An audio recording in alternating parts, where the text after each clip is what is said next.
Mga kababayan, magluluto yung mister ko ng beef stick.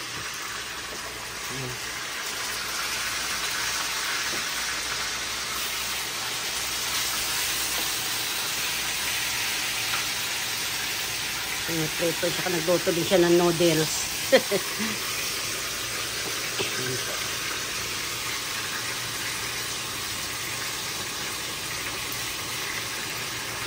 Maaga siya pumunta ng Walmart ng kabayan. Bumili siya ng mga pagkain namin. Ang pasok niya kasi 11. Kaya siya muna nagluto. Nagbibideo ako. Ano po mga kababayan, mamaya ulit pag nagluto. Bibidyoin ko din yung ililigpitin ko, yung mga itlog. Ng mga kababayan ng luluto niyang beef stick. Beef stick niya. Dito lang naman yung mga kababayan yung ano namin sa lagayan. Malambot. Malambot ano? Ito po mga kababayan pinatikman sa akin. Sarap! Lang. Lang.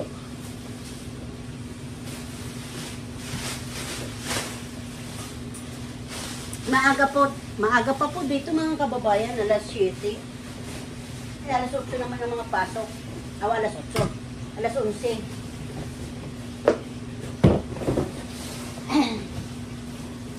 Maaga na rin si Mayumi nagising mas nauna pa sa amin.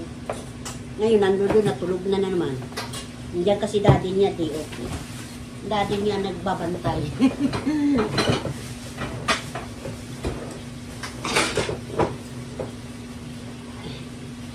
Kami mga kababayan sa kusina.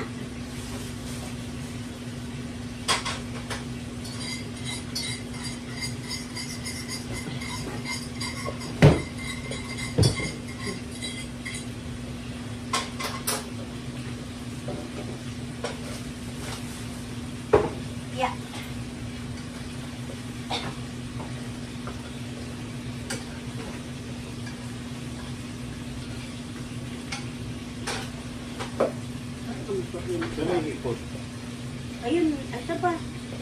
Ayun na, hindi ko alam. Saan ko pa nailagay? Hala, baka nailagay ko sa... Ayan? Lagay mo ito mga noodles doon. Mamaya, sandali lang.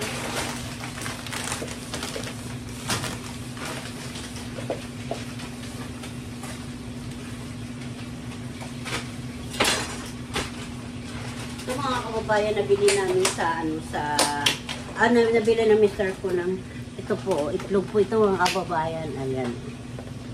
Itlog na Tagalog, native. Ano sa atin, Tagalog to, di ba? Native to. Ito po yung lagayan namin.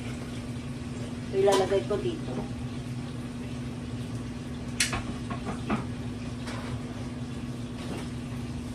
Okay.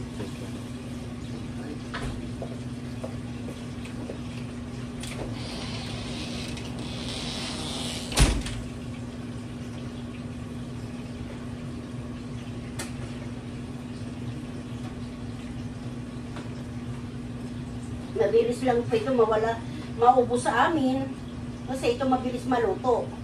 Kaya ito mabilis maubos sa amin. Pagkising, takbo sa kusina, itlog agad ang nakita. Ayan, mga kababayan. Ito po dalawang tray ang nabili niya. Kaya mabilis kasi ito maubos sa amin. Kailangan ito maraming itlog. Kasi ito lang mabilis maluto, di ba? Ito mo agad. Pag busy, pag nagmamadilang oras, kawali, mabilis ang maiinit, lagyan ng mantika, tapos konting asin, ayan na, ulam, ano na, tapos andar na agad, magmamaniho na agad ng sasakyan. Hindi, di ba, may nginunguyan na.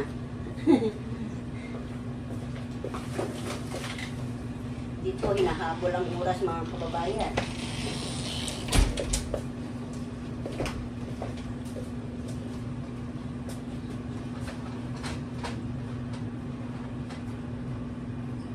Nangamoy na kasi siya. Hindi, yung control na niya ng nasisira. Hindi na itong burner.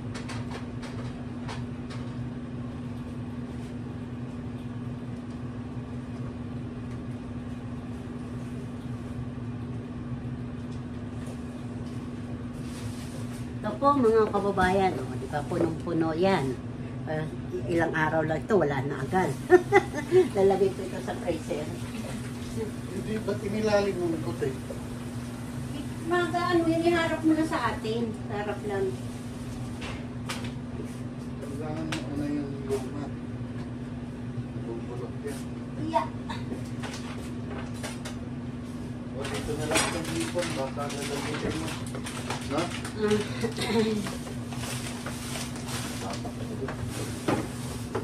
Wala naman.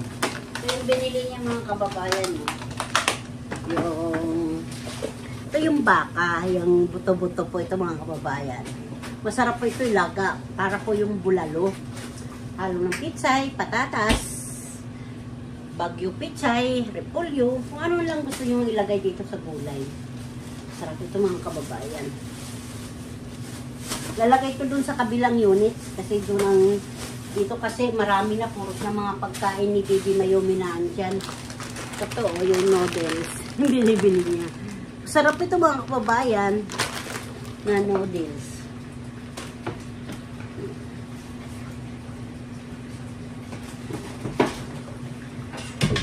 Diba, pag siya nandito, siya nagluluto kasi marasarap siya magluto.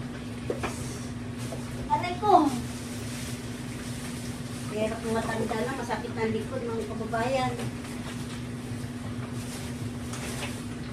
Itong mga plastic kasi yan, dito rin namin yan dinalagay. Kasi ginagamit namin yan sa ano, sa basura pag may kanin na tira.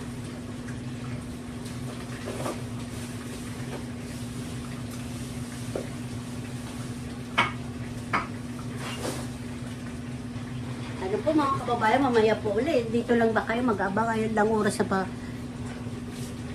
Sige, gusto nyo manood lang muna dyan. Pagbubukas lang ako sa kinahina ni Baby Mayumi.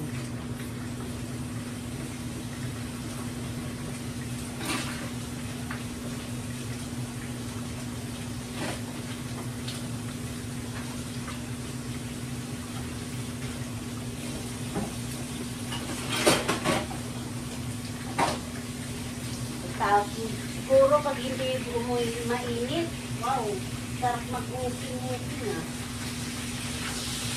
Ano po hindi po mainit po, hindi pa kami sikat ang araw.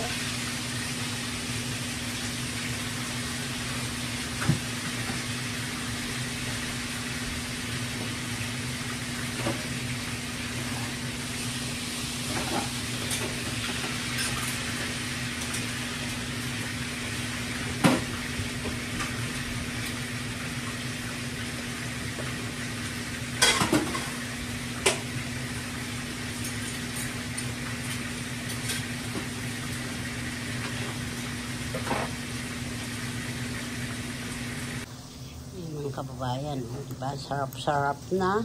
Yummy! Sunog yung langgonisa sa sinang iklog. Kain na po tayo mga kababayan. Aba, almusal. Sarap ba yung ano? Tika.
Nakabistik man.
Kain po tayo mga kababayan. Ito na yung bistik.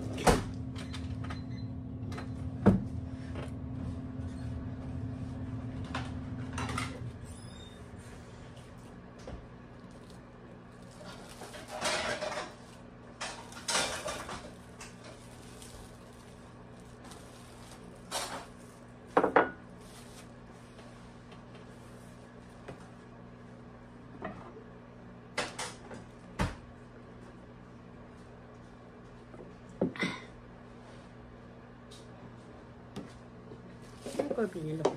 Asan na? Elvin, it's it. I'm good, thanks. I ate this morning.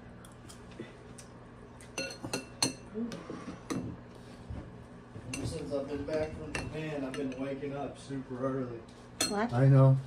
Yeah. Let's, you have change, what do you call that? Schedule, yeah. Yeah, now you're sleepy.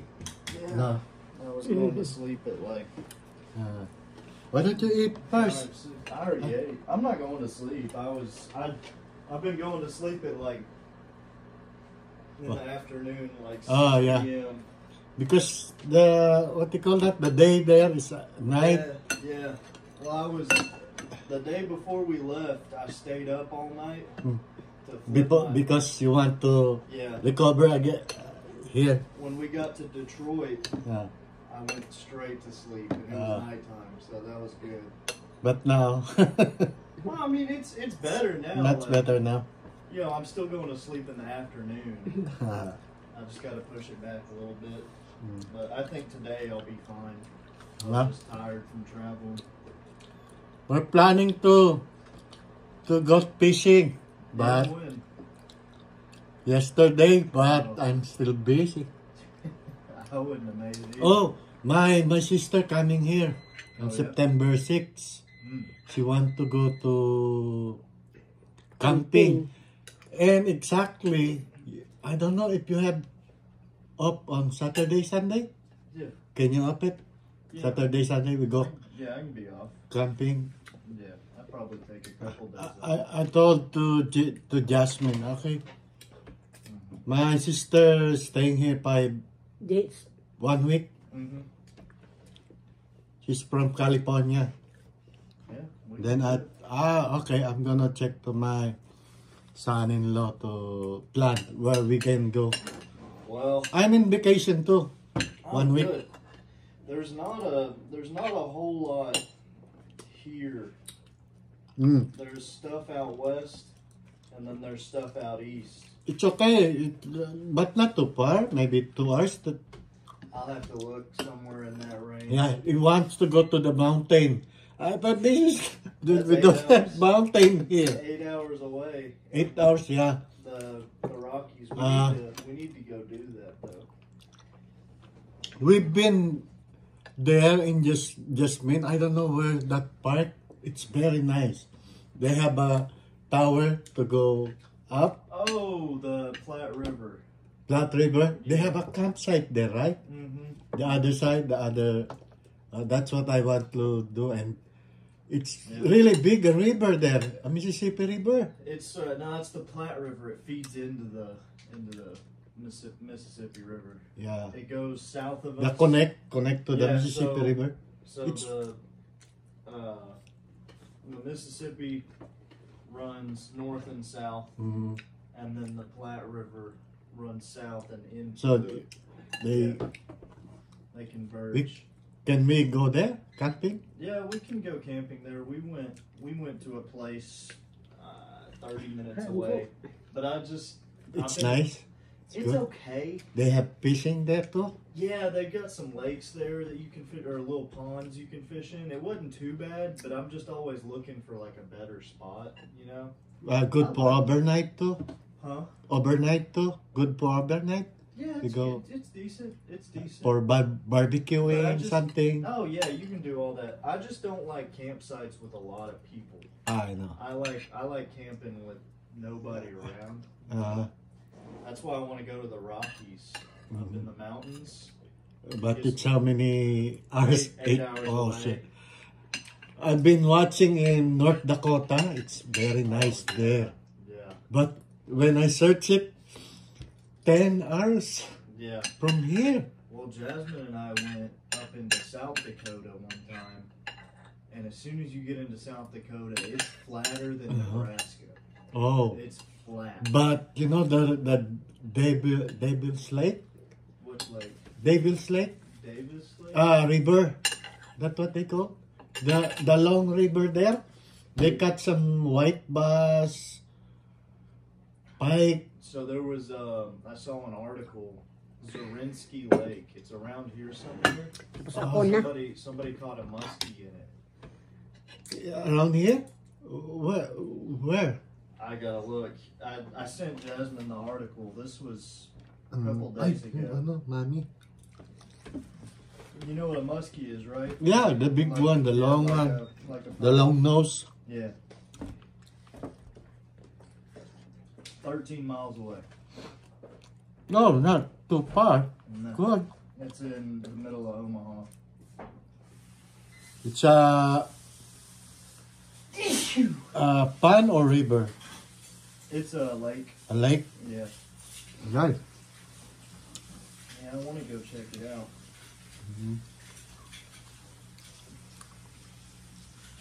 They have a white bass here or perch, something in there.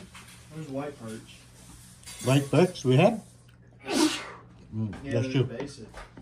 They're not invasive, but they mess with the other fish. The perch? The white perch, yeah. Oh, really? Yeah. People don't like them here because they mess with the, like the. Mga kababayan, yung puno. Ganda, ganda yung puno.